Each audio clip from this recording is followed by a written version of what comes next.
Hey guys, how are you. तो आज मैं आपको एक डिटेल्ड वीडियो या एनालिसिस बताने वाला हूं परसेंटाइल के बारे में कि रैंक वर्सेस परसेंटाइल कैसी होगी। तो हर बार जो भी आप एनिमेशन में देखते थे, आज थोड़ा सा मैं आपको पेन और पेपर पे बताऊंगा। एक्चुअली कैमरा का वैसा मेरे पास कोई ना तो क्वालिटी है ना सेटअप है, इसीलिए अदरवाइज और भी अच्छे तरीके से बताता। लेकिन चलिए, समझ अगर आप जाइएगा देन इट्स ओके। तो सबसे पहले अगर हम परसेंटाइल की बात करते हैं तो यहां मैंने जो लिखा है कि how many persons are behind you.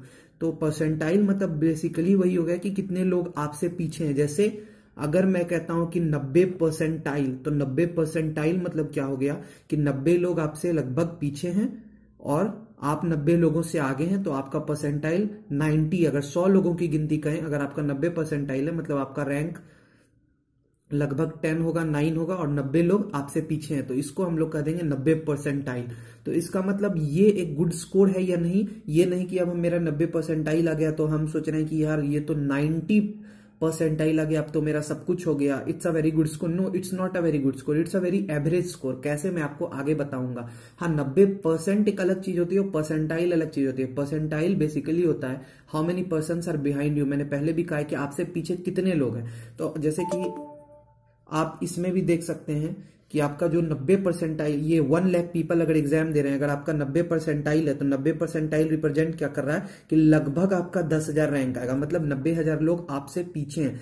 मतलब आपका जो ये 90 परसेंटाइल जो आ रहा है, तो 90 परसेंटाइल में रैंक आपका लगभग 10,000 आ रहा है। मतलब 90,000 लोग आपसे पीछे है। लेकिन अगर 1 लाख एग्जाम दे रहे हैं, अगर आपको उसमें 10,000 रैंक आ रहा है, तो आप ये तो नहीं समझ सकते कि आपको बेस्ट एनआईटीज मिल जाएगा या तो आपको कुछ और भी अच्छे कॉलेजेस मिल जाएंगे according to your JEE mains rank. तो ऐसा तो हो नहीं सकता। तो यानी it's not a good percentile. अगर हम एट ए रफ स्केच लेते हैं कि 10 लाख स्टूडेंट अगर एग्जाम को देते हैं और 90 परसेंटाइल अगर किन्हीं का आ रहा है, अगर 90 परसेंटाइल, परसेंट लिख दिया हूं सॉरी, यहाँ पे परसेंटाइल आप कर लीजिएगा। 90 परसेंटाइल किसी का आ रहा है मतलब आपका रैंक कहां तक वैरी करेगा, आपका रैंक वैरी करेगा 90,000 से लेके 1 लाख रैंक आपका आएगा। मतलब 90 परसेंटाइल पे लगभग आपका 90,000 से लेके 1 लाख तक का रैंक आएगा। मतलब ये मैंने सैंपल साइज 10 लाख स्टूडेंट का लिया। अभी मैं आपको एक्चुअल फॉर्मूला से बताऊंगा।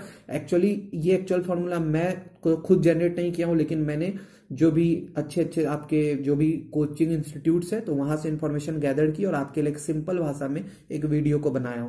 अगर आप मेरे वीडियो से सेटिस्फाइड नहीं होते हैं तो आप आराम से दूसरे चैनल पे जाके उनकी वीडियोस को देख सकते हैं। लेकिन as much as possible I can, मैंने अपना पूरा दिया है और आपको बताने की कोशिश किया हूं। तो 90,000 से लेके 1 लाख तक का जो अगर रैंक आपका आता है, तो हाँ, तो 90 परसेंटाइल में लगभग आपका 1 लाख तक रैंक आएगा। मतलब आप जेईई मेंस के लिए क्वालिफाइड कर जाएंगे, मतलब जेईई एडवांस के लिए क्वालिफाई कर जाएंगे एंड आप जेईई एडवांस का एग्जाम दे सकते हैं। अगर रफ स्केच कहा जाए तो एबव 80 परसेंटाइल या लगभग मान के चलते हैं 86, 87। बहुत सारे कोचिंग इंस्टीट्यूट है, कोई 85 दे रहा है, कोई 86, कोई 87। मतलब अप टू अगर आपका इतना है ना तो आप जेईई एडवांस के लिए क्वालिफाई। अगर बैक वाले हैं तो उनका थोड़ा प्रॉब्लम है। अब एक्चुअल में क्या होता है, मे बी पॉसिबल कि आपका इस बार कम आ जाए लेकिन नेक्स्ट एग्जाम में आपका मेंटेन हो जाए, तो वो भी मैं बताता हूं। तो पहले मैंने परसेंटाइल का रफ स्केच बता दिया, दोनों एग्जाम का कंपैरिजन मैं आपको बता। और देखिए, दूसरा खेल जो मैं आपको बताता हूं, सेशन 1 सेशन 2। सेशन 1 जो मतलब कि अभी हो चुका है और सेशन 2 जो होने वाला है। मान लीजिए किसी स्टूडेंट को 84 परसेंटाइल आता है, माइट बी पॉसिबल कि कट ऑफ 85 और 86 परसेंटाइल पे रहता है और आपका नहीं सिलेक्शन हो पाता, तो एक सेशन से आपको घबराने की जरूरत नहीं है। अगले सेशन में अगर आप 90 परसेंटाइल ले आते हैं तो मतलब आपका क्लियर कट हो जाएगा। अगर इस सेशन में आप 95 परसेंटाइल लाते हैं और आपका टारगेट रहता है अगले सेशन में मुझे 99 परसेंटाइल लाना है, लेकिन अगर आप 82 परसेंटाइल पे लैंड कर जाते हैं तो आपका इसी को मान्य रख दिया जाएगा। तो मैंने आपको पहले भी बोला कि अगर बहुत सुंदर परसेंटाइल है, लगभग 97 परसेंटाइल, 98 परसेंटाइल, देन आप नहीं भी एग्जाम दे सकते हैं नेक्स्ट सेशन वाले को, बिकॉज आप एडवांस की तैयारी कर सकते हैं। अदरवाइज आपको एग्जाम देना ही चाहिए, बिकॉज अगर इंप्रूव इधर हो जाता है तो आपको उससे बेनिफिट होगा। और ये भी होता है ना कभी कभी कि आपका मेंस बहुत अच्छा चला गया और किसी भी रीजन से लाइफ बहुत अनसर्टेन होता है, अनप्रिडिक्टेबल होता है, आपका एडवांस खराब चला गया, तो क्या हो जाएगा कि आपको यहां भी नहीं मिलेगा, उधर भी नहीं मिलेगा। तो इसलिए एग्जाम दोनों टाइम दीजिए। अब किसी का 100 ही परसेंटाइल आ गया तो उनको देने की जरूरत नहीं, 99 परसेंटाइल आ गया देने की जरूरत नहीं। लेकिन in other sense everybody should give the exam. Might be possible कि नेक्स्ट टाइम आपका ज्यादा आ जाए, तो इसीलिए आप चलिए अब हम बात करते हैं एक्चुअल सैंपल साइज पर और इस बार जितना दिया और फॉर्मूला जो डिफरेंट कोचिंग इंस्टीट्यूट लेके आए। तो सेकंड सेगमेंट में आपका स्वागत है। जनवरी 2019 सेशन का जैसे एग्जाम हुआ, टोटल स्टूडेंट 8 लाख 74,469 थे। तो मैंने आपको पहले भी बताया कि परसेंटाइल आप लगभग एक तरीके से मोटा मोटी अपने परसेंटाइल को देख के अपना रैंक का एस्टिमेट लगा भी सकते हैं। बिकॉज कैसे लगा सकते हैं, जैसे मैंने पहले बताया था कि 10 लाख बच्चे मान लीजिए सपोज करके एग्जाम दिए, तो अगर आपका 90 परसेंटाइल है मतलब आप 9 लाख बच्चों से आगे, लगभग आपका रैंक लाख के करीब है। तो वैसे भी पता चल रहा हो परसेंट, ये जो फॉर्मूला है प्रोबेबल जेईई मेन रैंक, तो बहुत सारे कोटा के जो कोचिंग इंस्टीट्यूट है उन्होंने इस फॉर्मूले को डिराइव किया, बताया।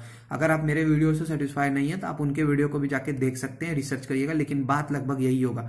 तो मैं कहूंगा कि ठीक है, मेरे वीडियो को अगर आप देख रहे हैं तो एक बार जरूर देख लीजिएगा, लेकिन अभी फोकस करिए मेनली आपके अगले एग्जाम पे। मैंने आपको पहले भी कहा कि अगर 97-98 परसेंटाइल आपका आ रहा है, और मान के चलिए 96 भी बोल देता हूं, तो आप इतना समझ लीजिए कि आपका गुड परसेंटाइल है, एनआईटी वगैरह अच्छा मिल जाएगा। लेकिन अगर उससे कम है तो आप सेकंड टर्म के लिए रेडी रहिए, बिकॉज अगर अच्छा आ गया तो आपको अच्छा ऑप्शन मिल जाएगा। क्योंकि 90 परसेंटाइल में आपने देखा कि लगभग रैंक कितना बन रहा था, अब एक्चुअल में देखते हैं 90 परसेंटाइल पे कितना बनता है। एनटीए परसेंटाइल अगर 90.70 है, देन रैंक जो 100 माइनस परसेंटाइल इंटू जितना टोटल है अपॉन 100 अगर कर दूं तो 81,325, तो लमसम उतना ही बन रहा है। क्योंकि बच्चे 8 लाख थे और मैंने सपोज एग्जांपल किया था 10 लाख का, तो लगभग समझ लो कि 8 लाख के लगभग, ये 81,000 के लगभग में तुम्हारा रैंक बन रहा है 90 परसेंटाइल में। तो कोई ये समझ रहा बाप रे मेरे को तो 90 परसेंटाइल आ गया, means I have achieved everything, तो नहीं भाई। 90 परसेंटाइल मतलब ये नहीं है कि तुम बहुत बहुत ज्यादा नंबर आ गया है, बस एक बताने का तरीका। पहले जो कहता था मुझे मेंस में 110 नंबर आया, मुझे 85 नंबर आया, जैसे मुझे जहां तक याद है लास्ट ईयर का जो तुम्हारा कट ऑफ था शायद जनरल कैटेगरी के लिए 85 था, और 85 था लगभग, आई होप सो, या 81 था, मतलब याद नहीं आ रहा ठीक से, लेकिन 87-88 मार्क्स पे लगभग 1,10,000 1,15,000 के लगभग में तुम्हारा रैंक बन रहा था 80 नंबर पे। तो उस समय भी तुम कह सकते थे, वो बच्चा कह सकता था, उस समय तो 14 लाख 13 लाख स्टूडेंट एग्जाम दिया था, तो कह सकता था कि मेरा तो 91-92 परसेंटाइल आ गया है। तो ऐसा नहीं है कि 92 अच्छा परसेंटाइल मैं मानूंगा 99 100 98 यही सब परसेंटाइल है, और उससे नीचे जो है उसके लिए आपको मेहनत करना पड़ेगा। उसी तरीके से एनटीए परसेंटाइल का अगर स्कोर 80 है तो यहां से 1,69,646 रैंक आपका आ रहा है। तो देखिए बेसिकली मोटा मोटी मैंने आपको जो भी ये डाटा था, ये सारी चीजें मैंने आपको बता दी, कैसे क्या होता है, क्या सिस्टम होता है। एक रफ डाटा जो एनटीए का जो आपका पीडीएफ था, उससे मैंने एक रफ डाटा को एनालिसिस किया, और जो कोचिंग इंस्टीट्यूट्स की थी उनकी भी थोड़ी वीडियोस को देखा, गूगल वगैरह पे भी सर्च मारा। मैं आपको सोर्स भी बता देता हूँ, बिकॉज कोई मेरी ये नहीं है कि मैंने रिसर्च खुद से ये फॉर्मूला को जनरेट किया है, तो उस तरीके से मैंने किया। और एक मोटा मोटी जो आइडिया है, जो एक्सपीरियंस है, आपको भी आइडिया आ जाएगा, तो वो आइडिया था, मैंने उस हिसाब से आपको समझा दिया। तो इसीलिए आप इसको आराम से देख लीजिएगा, और ज्यादा टेंशन लेने की जरूरत नहीं है। नेक्स्ट अगर आप जेईई मेंस दोबारा से दे रहे हैं तो उसके लिए फोकस करिए, जेईई एडवांस दोबारा से दे रहे हैं उसके लिए। और वन मोर इंपॉर्टेंट थिंग, जो आपका रीजनल लेवल के तरीके से प्रिपेयर करिए ही करिए, because those exams are very good exam. और जेईई मेंस का प्रिपरेशन के साथ क्या होता है ना कि आपका जितना भी एग्जाम स्टेट लेवल का, तो वो सब आप जरूर दीजिए, क्योंकि एक बैकअप होना जरूरी है। इस घमंड में चूर नहीं रहिएगा कि मेरा इसमें हो गया है तो वैसे हो जाएगा, ये हो जाएगा, वो हो जाएगा। आप हर एग्जाम को दीजिए, एनालिसिस करिए, और जहां बेस्ट रैंक आता है वहां चले जाइए। और मेरे चैनल पे पहले से ही इतना ऑलरेडी वीडियो मौजूद है, गवर्नमेंट कॉलेज, प्राइवेट कॉलेज में नया अभी स्टार्ट फिर से करूंगा ही बनाना आपके हेल्प के लिए, कि आपको क्या करना है, what to do and what not to do, and what should be your bucket list, and what should be the priority order of your college. तो ये सब चूज करना, और इंजीनियरिंग तभी करना जब मैं आपको एक 50 कॉलेज का लिस्ट दूंगा। Otherwise don't do that engineering, otherwise you will find that your life is hell and you have to struggle after the 4th year of engineering. So these things you should keep in your mind so that your future will be bright, and as you are associated with the bright career, so I am giving you the guarantee और hope so कि जैसे future में सारी equipments मेरे पास हो जाएंगी, camera वगैरह, या मैं भी थोड़ा स्टेबल वगैरह हो जाऊंगा, देन आपके लिए मैं सारा चीज का व्यवस्था करूंगा और भी अच्छे तरीके से आपको बताऊंगा। बिकॉज आई वॉन्ट कि सब लोगों तक शिक्षा अच्छे तरीके से पहुंचनी चाहिए, एंड लैक ऑफ इन्फॉर्मेशन नहीं होना चाहिए, because that is the biggest disadvantage अगर आपको लैक ऑफ इन्फॉर्मेशन होता है। क्योंकि पिछले बार भी आपने देखा कि कैसे स्पॉट राउंड काउंसलिंग वगैरह होता है, उसके बारे में मैंने आपको डिटेल बताई थी। रैंक वर्सेस अभी भी आप देख लीजिए तो इतना ज्यादा कोई भी आदमी इस टॉपिक पे वीडियोस वगैरह नहीं बनाया होगा। प्लेसमेंट की डिटेल्स है, कट ऑफ्स की डिटेल है, हर नोटिफिकेशन अवेलेबल है, मतलब लगभग 250 वीडियोस के अप्रोक्सीमेटली हम लोग आ चुके हैं। भले हमारा फैमिली छोटा है, 14,000 का है, बट ठीक है, कोई दिक्कत नहीं है। 1% भी अगर समझ रहा है, नो प्रॉब्लम एट ऑल।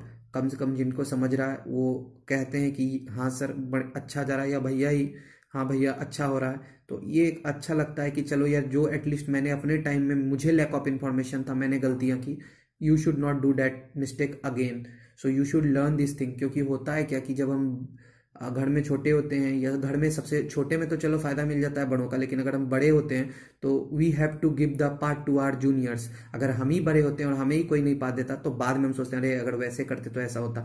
सो इसीलिए मेरा एक टैगलाइन हमेशा, सुनो सबकी करो अपनी। तो इन्फॉर्मेशन नेट पे तो फ्री में मिल जाता है। So gather information from everywhere, do not criticise anybody, because if anybody is making videos then he is giving his full effort, okay, and this kind of the video is not profitable. So अगर कोई बना रहा है then he is giving his full effort, और उसके मन में देखो यार पैसा तो सब सोचता है कि आ ही, लेकिन 1-2% नहीं, कम से कम 10-20% तो इतना दिमाग में रहता है कि हाँ भाई हेल्प हो रहा, इसलिए I should make video on that topic. तो इन सब चीजों को करो और to do list, not to do list बनाओ। कॉलेज के बारे में अच्छे तरीके से पता लगाओ, प्लेसमेंट के बारे में पता लगाओ। और हम तो तुम्हारे साथ जुड़े हुए हैं ही इतने दिनों से, लगभग 2 ईयर हम लोग कंप्लीट करने जा रहे हैं इस चैनल पर, तो आगे भी रहेंगे, होप सो। तो अच्छे से रिजल्ट करो, अच्छे से पढ़ो, और कितना कितना किसका परसेंटाइल आया है मेरे को बताओ जो बताना चाहते हो, so that I also enjoy by watching your scores. तो बाय बाय, फिर मिलते हैं एक नए